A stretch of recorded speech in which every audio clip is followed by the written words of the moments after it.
Hello everyone. It's been a while, but I'm back with another mall expedition.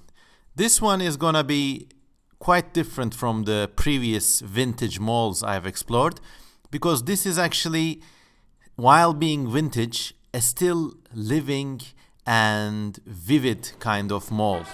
In the Turkish capital of Ankara, we are now going to Ankara's decrepit and strange animal bazaar. It's in the historic Ulus part of the town, but before we go there, we have one more place to explore. The Tuba Bazaar, built in this nearly century-old structure in the Ulus quarter, and as you can see, it's a real vintage mall. It's visibly dying. The few shops that remain sell. Oh, by the way, this is Durmuş Bayram, my friend and companion through this video, and please follow his stuff at Everyday Ankara on Instagram. Anyways, back to this mall. This mall is visibly dying. The only thing we could see was this maddening LED display selling strange animal statues and a lot of old shops that deal in sewing machines. And there was a Fatih Communications and Computers. And now we're gonna dive deeper into this. Oh, and also there's this flag store, Golden Moon flag store. And apparently all these stores had a visit by a hyperactive LED light installer because they all glow in the most garish ways. But anyways, this is another old, it's an iron. This is another old laundry / sewing store, and down we go. This is the place where the flag store stores all their supplies and demos. A flag for the police, a flag for a veterans association. And down we go. As you can see, it's quite a sight. I mean, who wouldn't want to run a store here? It's been turned into a warehouse, but still people live and work here, as you can see from that finished lunch. And down below are probably the guys who had this lunch. Their whole day seems to consist of just sitting there. And here is a handcrafts and artistic objects store that's now out of business. And more sewing machines.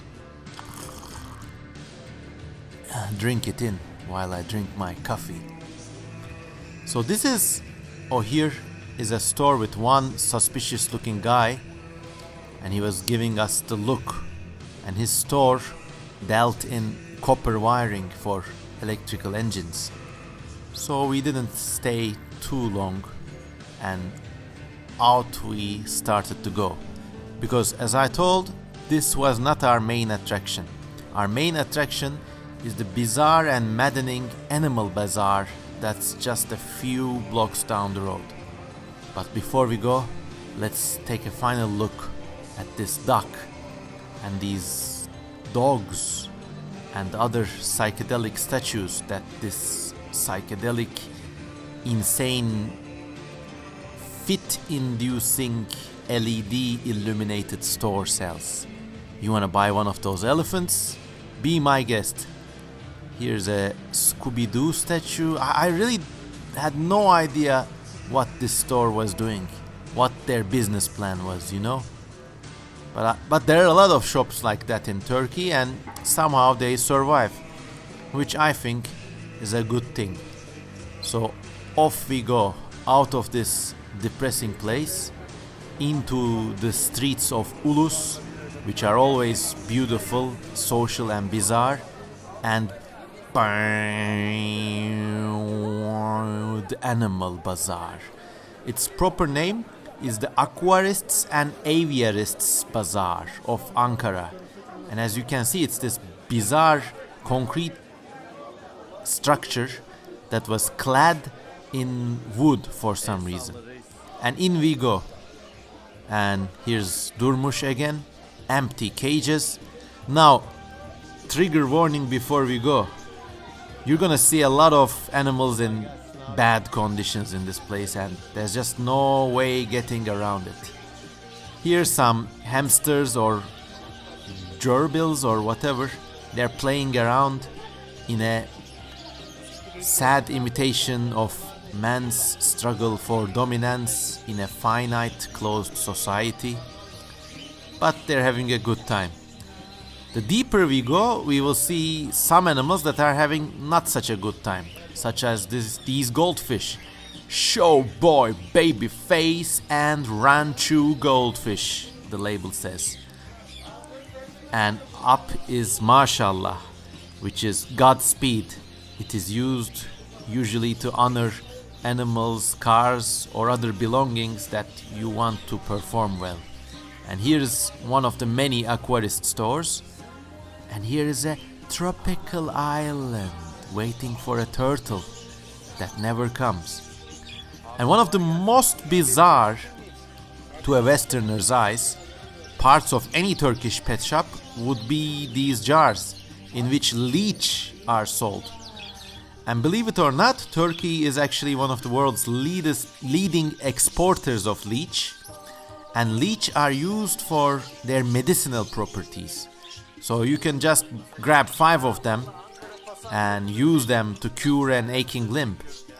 But the deeper we go to the pet bazaar, the leech give way to animal cages, bird cages, and this is the cock magic zone of the bazaar. You can see a lot of little quails, cocks and hens of many breeds.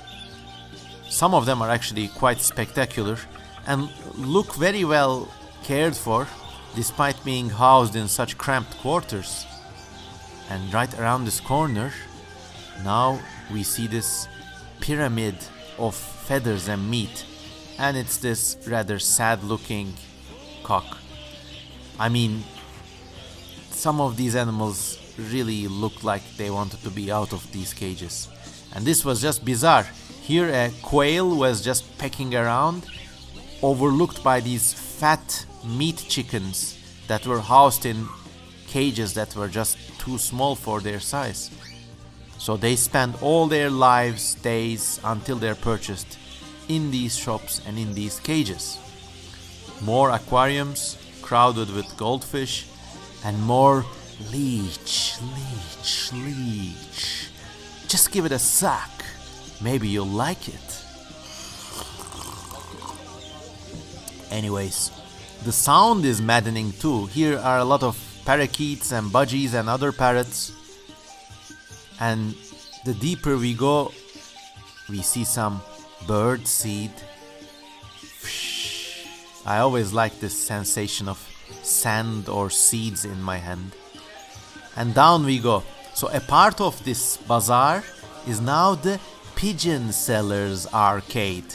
And here it says, we sell and buy pigeons and pigeon equipment downstairs. Let's check it out. And this is the pigeon zone.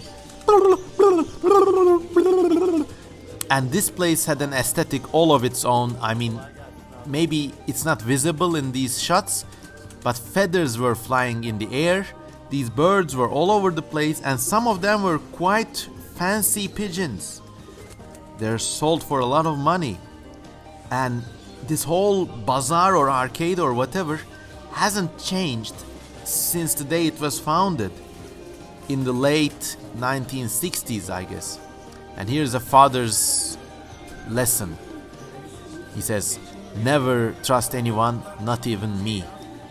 If you have a fingernail, scratch your own head, it says. And here are some stills from vintage Turkish films. And here is this joke for people who want to pay on a loan.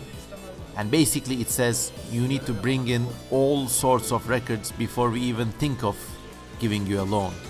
But the records and documents they want are so sophisticated that no one will be able to get them, so that was a joke. Anyways, in we go. Some of these bird stores were shuttered. Maybe they were not working, or maybe the job was dying. You see the empty cages of the pigeons and the strangely elaborate floor tiles and the blue and the white, as blue as the sky, that these birds and the humans that sell them seldom get to see. And here's some fancy pigeons. The pigeons were having a better time than the chickens. And here are some guys, and this guy was just giving us such a bad stare that we just had to cut. And maybe it's time to slowly climb up from the pigeon bazaar. But before we go up, two bizarre things struck our eyes.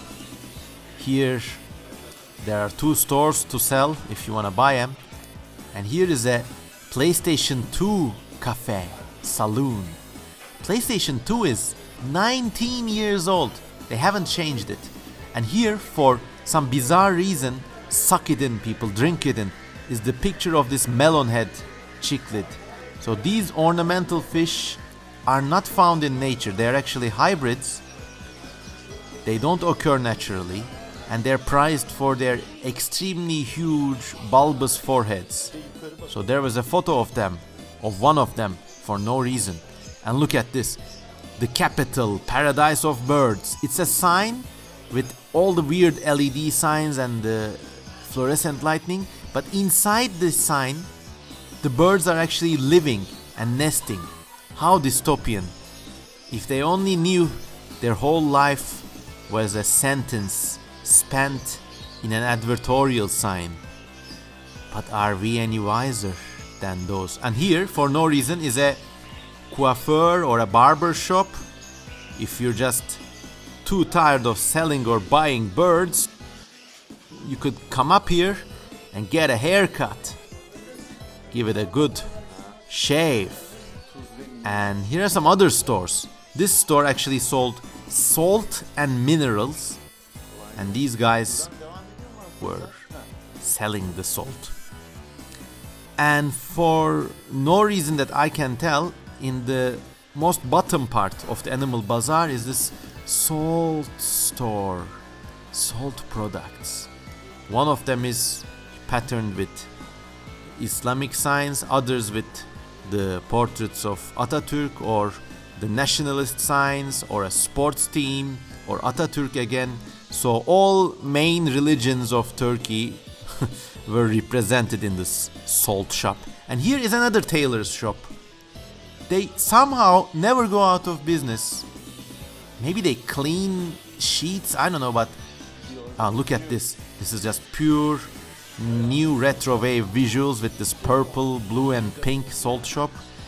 And down we come to the less shady part of the animal bazaar, and past the cages of doomed birds and fish, and off we go.